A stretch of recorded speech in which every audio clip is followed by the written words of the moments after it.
Welcome to Books and Brews Light, where we have somewhat shorter interviews. And our guest today is Ben Stimpson, and I believe you are in Wales.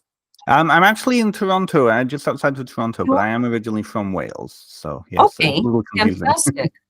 Well, Ben, I will let you tell us a little bit about yourself, and then I will explain why I came prepared as I did. Go ahead. So my name is Ben Stimpson. I'm a therapist, but I'm also an author, and a very niche subject, but I have a particular interest in folklore, witchcraft, magic, and history and whatnot. So my academic background is mixed. I have both psychotherapy as background, but also I just completed a BA in medieval, classical, and religious studies. So really all connected in. And I just wrote a whole book on witchcraft legends and magician legends from England and Wales, and I'm actually just starting to finish the second volume of that, which is Scotland and Ireland. I'm looking forward to that. So that is why I have my medieval robe. Oh, very good. And your backdrop, yes. Yeah, well, that's going to be the same every time. I do have my medieval sword, just in case. This is like what was that movie where when the guy reads, the characters come to life around him and step into his world? Inkard. That's right. Yes, Inkard. Yeah, so yes. I am prepared in case you start reading, and that's not all I have. I'm well prepared in case any dragons or anything come out of your books while you're reading. Nothing is getting by me. And so, of course, for medieval legends, I have brought some Camelot mead. So, and what will you be having today? Well, it's a little early for me to be drinking. So I actually have some decent English breakfast tea. So it's a good excellent. I actually just finished some tea, but we had the mead lying around, and is it 4 o'clock there? It's 4 o'clock here, yes. So okay. I mean, if I can say, I do have an empty bottle of Cabernet Sauvignon in the kitchen there. So. I will not make anyone drink. Actually, we've had a fair number of authors on who are complete teetotalers for various reasons, and on occasion we have done things like mocktails, or I do have some children's authors coming up. I'll have, I don't know, hot chocolate or chocolate milk.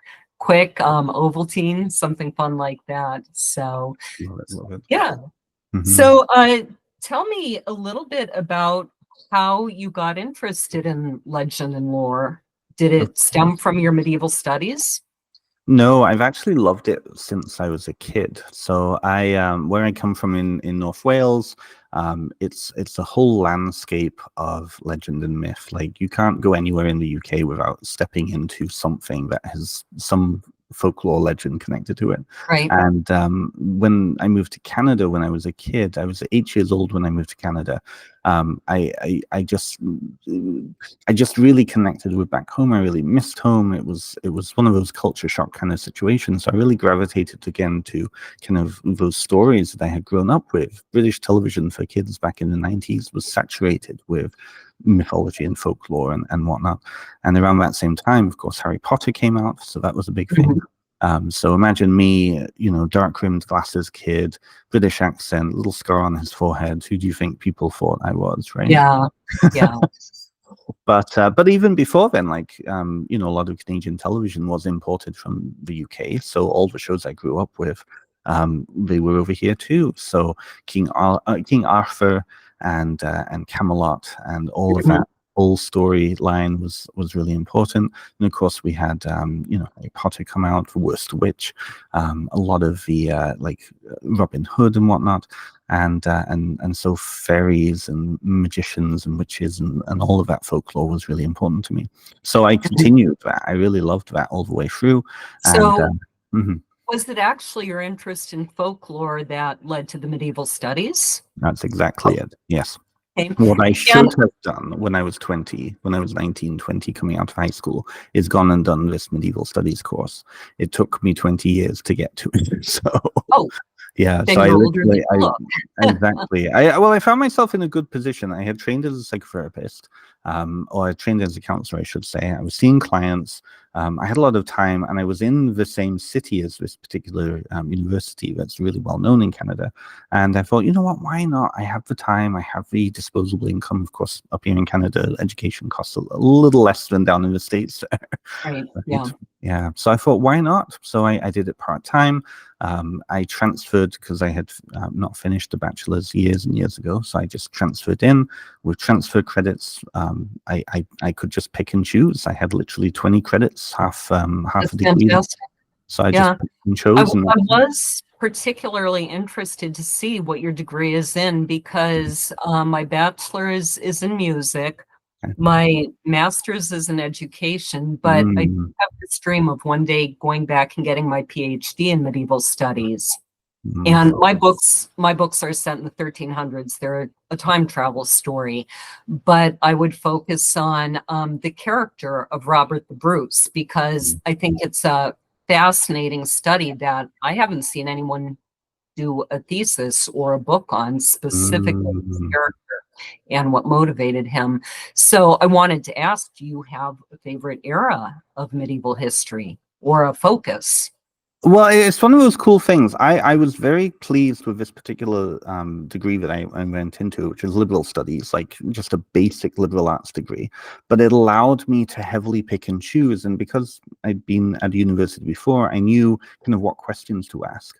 So I knew that I could double dip. I could put, one particular medieval studies program course could apply to both classical and medieval studies. So I ended up doing a lot of classic studies, a lot of courses for classical, a lot of for medieval, because the two programs are really linked, right? A lot of the same professors working in each. So I was studying anything from like Republican Rome all the way up to the late 1600s.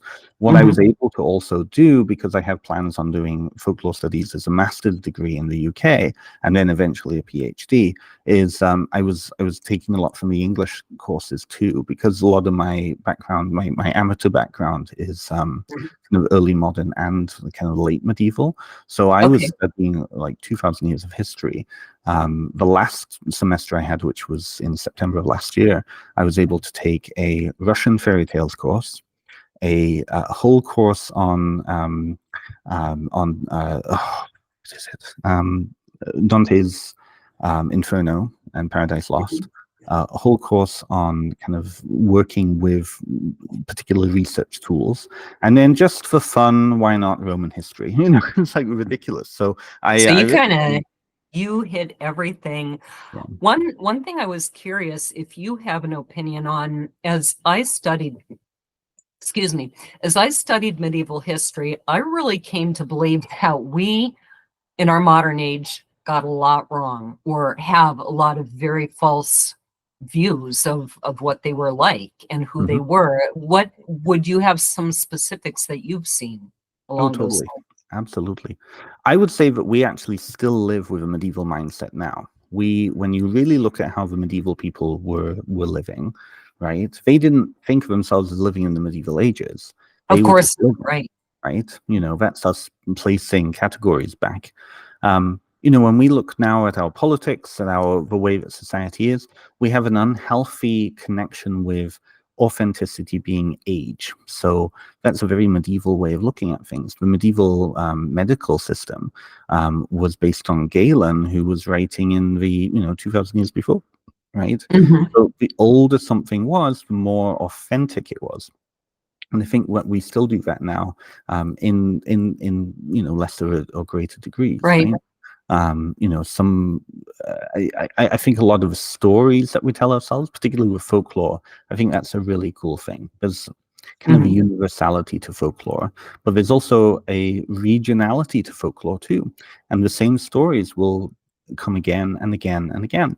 One thing I love is when we look at, say, the cultures of Appalachia or Nova Scotia or Quebec or even New Orleans, right? You see the same stories again and again, but are directly connected to the old world in Europe.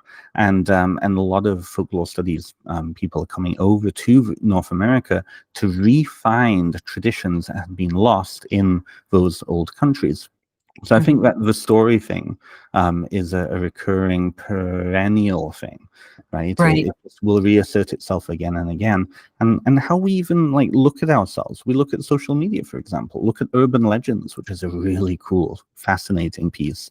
We see the same tropes again and again. Look at the idea, like the stories of aliens and UFO abductions. They are uncannily similar to stories about fairies 300, 400 years ago, you know? One of the things that I came across in my research that led to more rabbit holes, this robe is actually extremely warm on a summer day. I came across the story of the vampire of Melrose Abbey. And it's a fascinating story, which I've talked about on this program before, mainly because it is relayed in what is otherwise regarded as a strictly historical compilation. And it is written and attested to by monks, of all people. And so after I read that, I went down this rabbit hole and discovered that stories like vampires and werewolves, they have been in every culture, in every era of history. And that was a shock to me because I'm a very logical person, which I'm a musician, I'm a writer. In theory, I'm not exactly the logical, analytical type, but I am.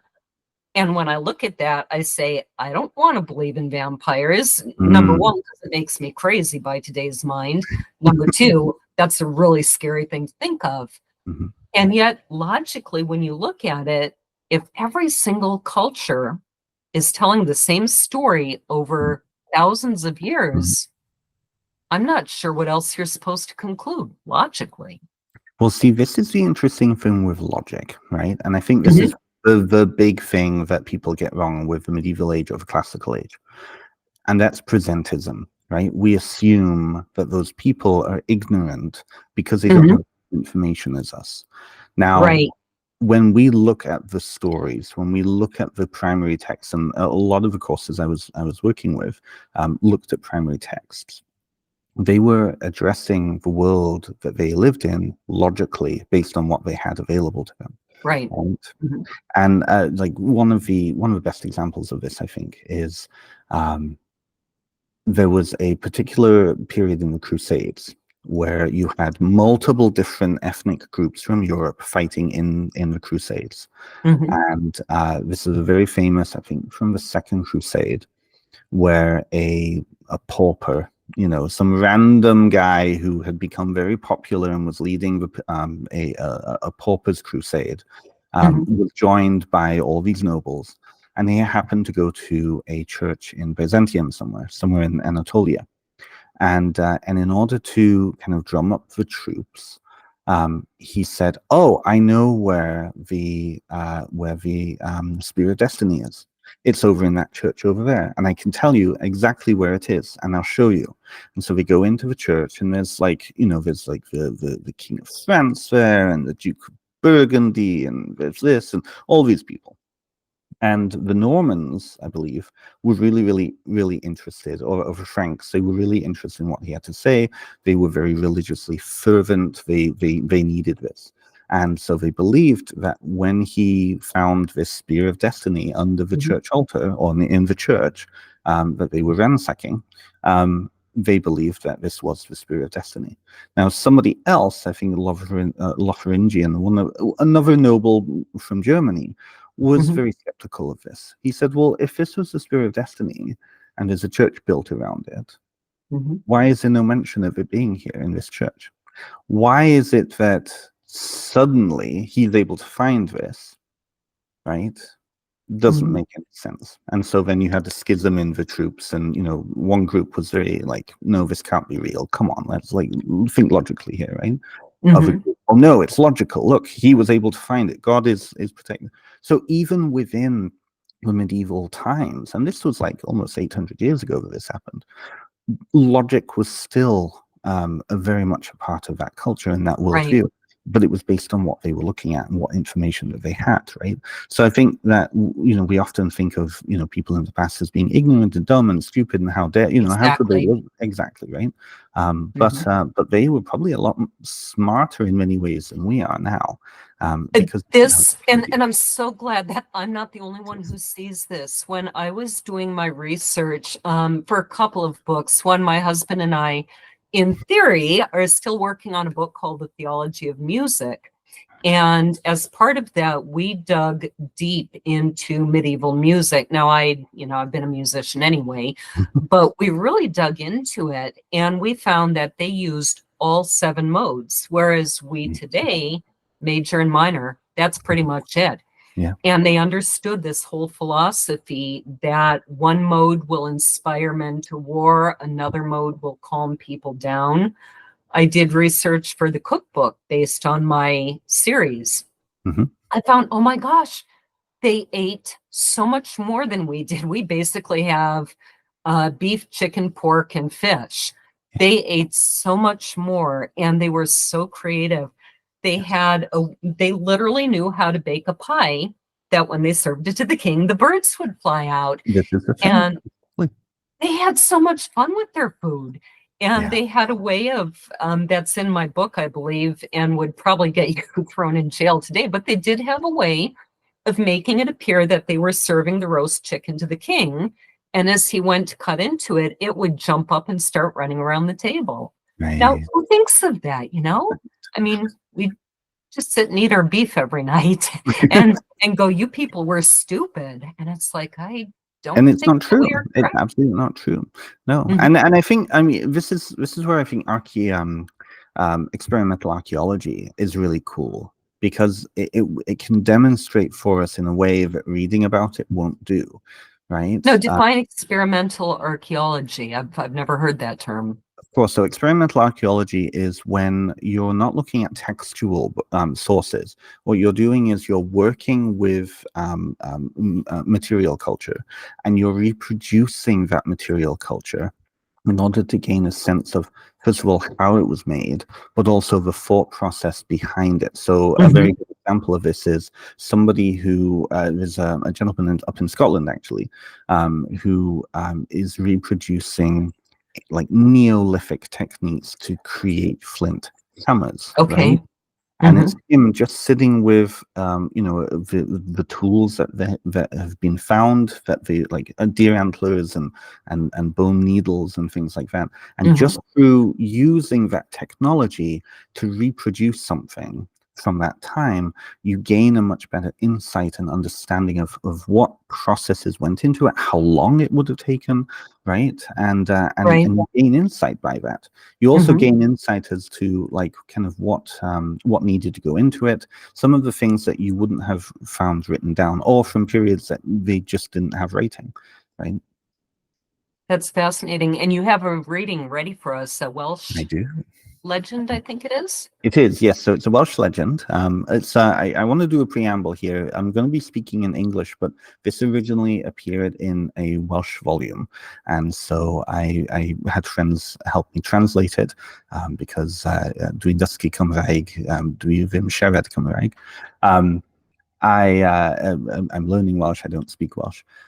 So this comes from a Welsh folk hero. He's a magician. He's a prophet. His stories kind of span 400, 500 years. And a lot of them are actually taken from English sources, like the story of Dr. Faustus, for example. So there's a couple of transmigrated stories there. But this one's a fun one. I've also found a version of this ascribed to a magician way up in the north of Scotland too. So Oh, this is a interesting. universal, like this is a tale that's kind of floating around, but you Mhm. often find this one particularly ascribed to other Welsh magicians. So Just it's a as a cultural. side note, before you start, are you familiar with the child's collection of digging into these stories and trying to find the common element? Do you mean the like the Aaron Thompson motif index? I think it's called Childs, and it's about 5 volumes. And each volume will take, for instance, the one I actually read, I have the whole set. Doesn't mean I read it all. Unfortunately. The one I dug into was Robin Hood, I believe. And they were following all the various versions of Robin Hood that this man collected. And I think he might have done this work late 1800s, early 1900s. I'm not sure. And he tries to find, is there a common source, or did this idea somehow arise all over the world? So that's interesting. And I wondered if you had any insight into the story you're about to tell as far as that. So I don't know particularly. I just looked him up. Francis James Child. My most of my source material and most of the kind of kind of folklorists that I've been reading have been British and European based. But I can see just based on what I just saw, he's operating from a structuralist point of view, so a very literary point of view of looking at sources and tracing back. So it's a very widespread way of studying folklore in that way, and I think it's a very what's the word? I think it's a very efficient way to look at things when it comes to textual sources. But I think what we also have to understand here is that there's two basic parts to the folklore record. There's the textual record, and then there's the oral tradition. And the oral tradition and the folklore record, the textual record, are often inside and out of each other. So what I've identified and I can demonstrate through my book, particularly when it comes to some specific stories, is that you would have the genesis of the story in a chapbook from, say, the early 1600s, which is when print chapbooks really started to become really popular. That story would be based on kind of oral traditions from the 1500s, 1400s. Elements have been added to that chapbook that then, 50 years later, you see show up in a gentleman's journal, like one of the almanacs that have been coming out, right? So then you might have, someone reading that because literacy was starting to become a bigger thing. And this is both sides of the pond. This is both happening in the colonies and also in the old world. And so then, a story is told to children from this chapbook. And then about 80 years later, a folklorist comes along, an antiquarian comes along, late 1700s, and collects from an old woman and an old man a story that is local to that area. And it's the same story, but you can see that it's morphed. You can see that it's evolved within the oral tradition. So then he writes it down. Then, going forward, somebody reads that version, tells that to children again, or tells that to, in the pub or somewhere like that.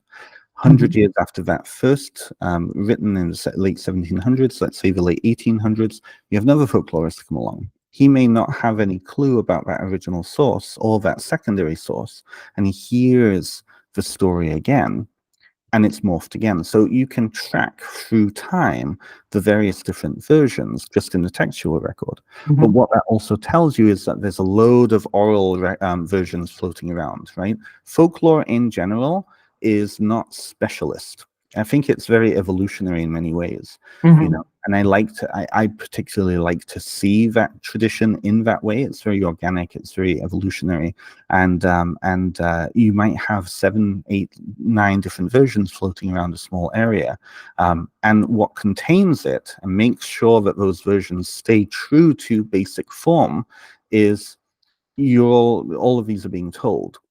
And so when there's an element added that just doesn't make sense or doesn't fit with some of the other versions, it'll be very quickly forgotten or not told because the local region will be like, no, that's not the story, So and you can see it. So based on what I saw from Child's ballads, it seems like he was following that format too. Right. And what you're saying makes a lot of sense because we're doing this even today. We have the Cinderella story, but everybody wants to put their own stamp on it. And so, probably some of that was going on too. Everybody wants to put their own stamp on it, but this is where the anthropological view comes in, because everybody who, at least traditionally back in the day, everybody who was wanting to put their own stamp on it were part of the same culture. So you're not going to have random elements being added. And I think that's why so many people in kind of modern day get very irked about elements that don't seem to be traditional. And yet, that being said, in every generation, the stories change and evolve based on the needs of the generation now. So we don't live in, very small regions anymore. Our regions are galactic, right? That makes a Or- lot of sense. Yeah. Yeah. So go ahead with the story. Yeah, for sure. So this is a very small story. It originally appeared, or at least I found this original version in Isaac Folkes's Cymru Fu, which was a Welsh language collection of stories from 1862.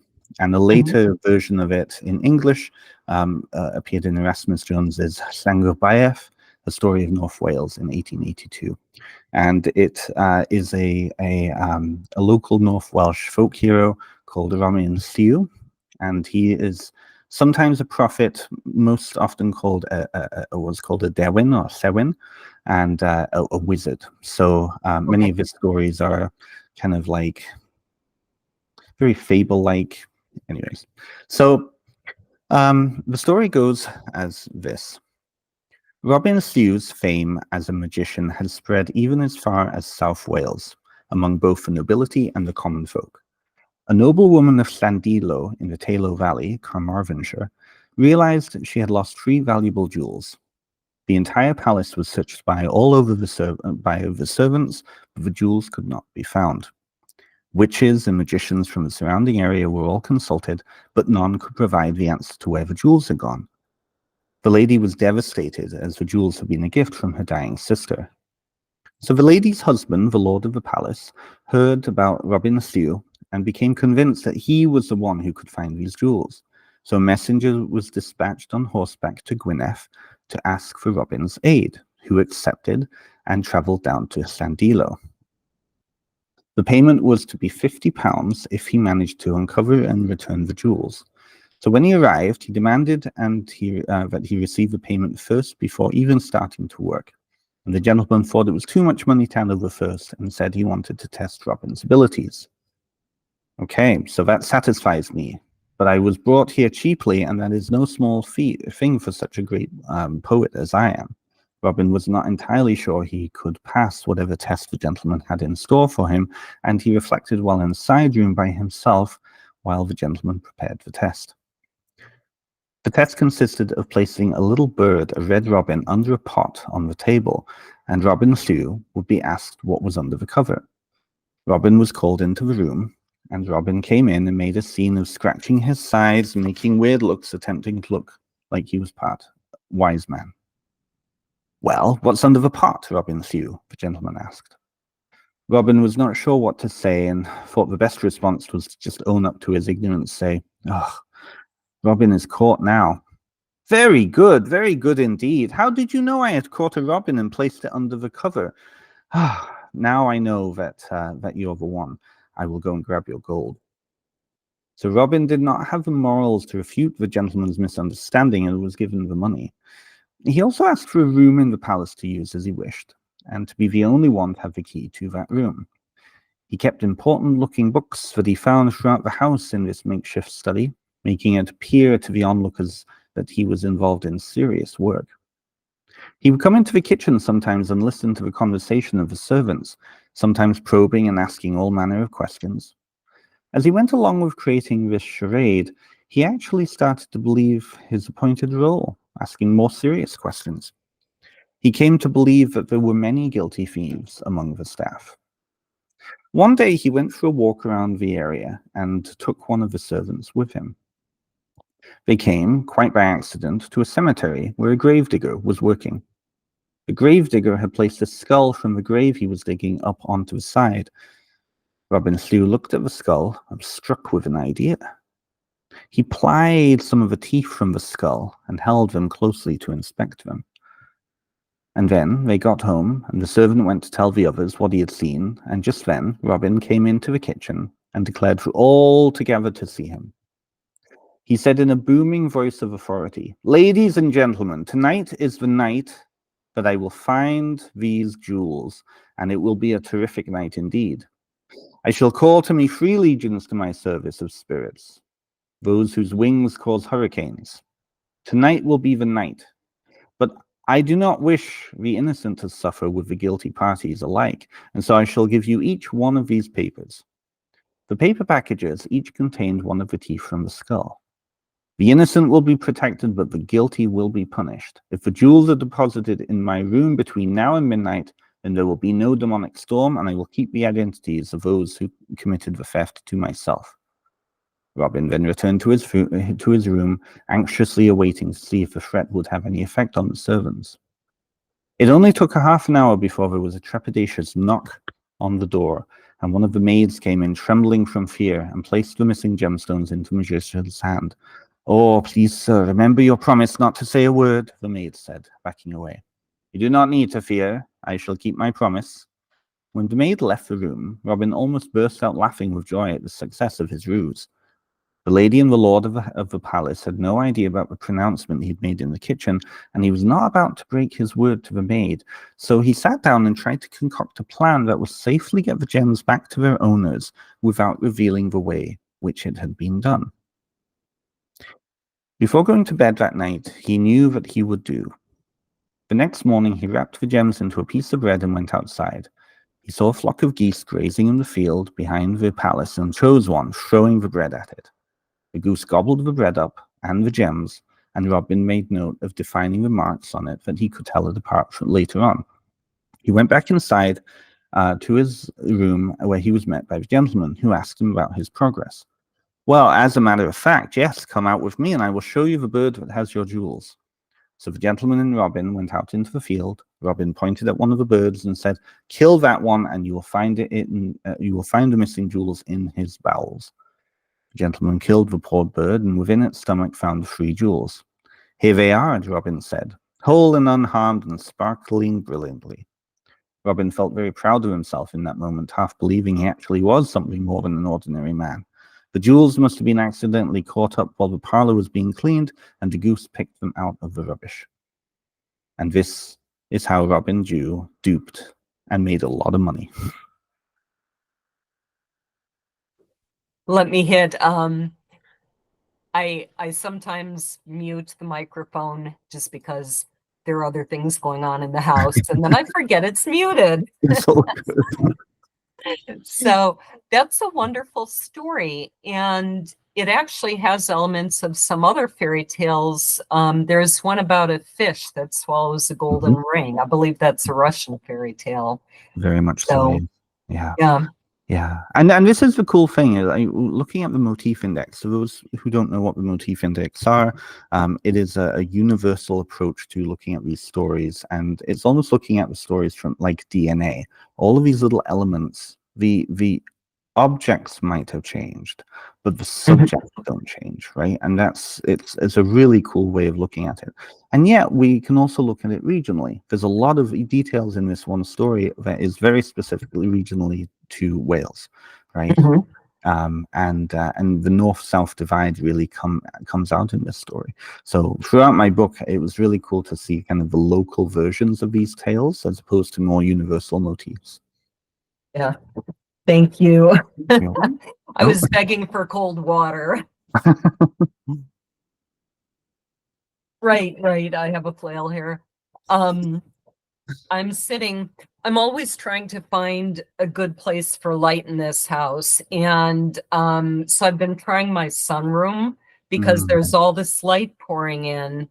But the other part of that is it can get very warm in here, and then my face turns bright pink. And it's like, oh boy, I can't figure out a good place where the light is right. So this sounds like a wonderful book. And how many stories did you end up collecting in it? So the stories are collected by region and by figure. So there's actually 220 entries for 220 different magicians, it was a hefty book. The manuscript ended up being 180,000 words, and then with the foreword that is being written by Dr. Alexander Cummins, who's he's a really cool individual. He actually trained in his PhD through Ronald Hutton. So I don't know if you know Ronald Hutton. Mm-mm. So Dr. Ronald Hutton is one of the major individuals who studies witchcraft and neo-paganism and Okay. kind of medieval studies. He's the gentleman you often see show up in BBC documentaries wearing a cravat. Oh, he's fabulous. Okay. Yeah. So I'm really pleased. It's coming out next June, and like I said, I'm already starting to finish the second volume, which is Scotland and Oh, Ireland. fantastic. Oh, so the first volume isn't out yet. No, so the first volume is it's out for pre-orders, but Okay.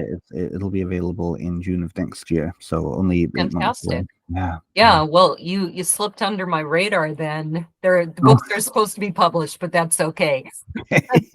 Well, I do have other published books. I have one Okay. that came out in What are your other September. published books? Yeah, for sure. So out in September of last year, I came out with one that was a little bit longer. It's called Ancestral Whispers, and it focuses on ancestor veneration and working with the ancestors more from a spiritual bent. So I've really done a U-turn with this second book, really going into the folklore of it as opposed to kind of the spiritual aspect. But the two often they interlap because the voices of the ancestors come to us through these stories. So.